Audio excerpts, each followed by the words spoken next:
our shop, we had we used to see the macchiato as actually the expression of the art, because you firstly got to have a perfect espresso, but then on top of it, you've got to, and the word we used to use is stain it with milk. And but anyway, we're for some reason we have devolved into talking about this second beverage, the second most popular beverage in the world, being coffee, and not talking about the most popular beverage in the world, which is of course tea. This is your moment to get back on track. Okay, yeah, fair enough. It is my podcast, and I edit it in the end. We're very big on customer experience, and we're very big on, we have actually a 6-word story that's attached to the Duke of Brunswick, which is the outside world doesn't matter here. So it doesn't matter how busy we are. It doesn't matter how stressed or how hectic or what happened before we walked through that door. When you walk through that door, you're walking into our lounge room, and our job is to make you feel super comfortable.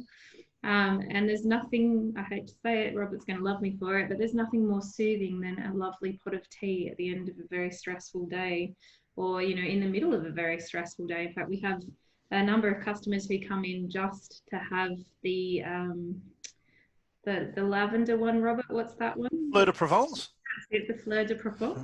And they come in every week to have their management meeting in the hotel, because we've got those teas. And they were really upset because for a little while there, Robert was contemplating not blending teas anymore, and we thought we might have to find another supplier. So what's interesting is that I realized how unique this way of having coffee is when I moved to Australia, because for me, that was just the norm. That was just what an everyday coffee experience was. Go to the bar, ask for a coffee. You don't ask for an espresso, you ask for a coffee. Posso avere un caffè, per favore? That's it. Then you ask macchiato, you can ask whatever you want, but generally you just ask for an espresso, or just ask for a coffee. You say, can I have a coffee? So I realized how unique and special that was when I moved here. And I started working in this little coffee shop, which has that sort of concept.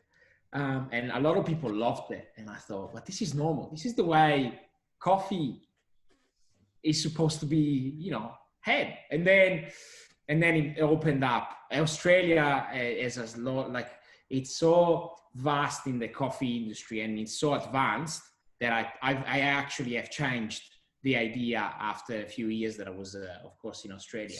So a lot of people come to see their barista, and I was saying this to somebody else the other day. A lot of baristas these days are known as your priests of yesteryears. So a lot of people used to go to their priests back in the 80s or 90s to seek advice. These days, it's the barista's turn. So they're going into cafes now, they're becoming their best friends and seeking advice, whether it be through marriage breakups or family or kids or schooling. I'm hearing a lot of that these days, as well as when I was working my own business. So does that mean you've got the dirt on a lot of people? I do have a dirt on a lot of people. A quick kind of view around here. This is where I create my music, It's a pretty impressive cave, I must say. It's a modern man cave. Exactly. So my wife just slides some food under the doorway every now and then, just make sure I'm still alive. But seriously, it's been incredibly fulfilling experience for me. In the fact that I feel like I've made a deeper connection through this period with my audience.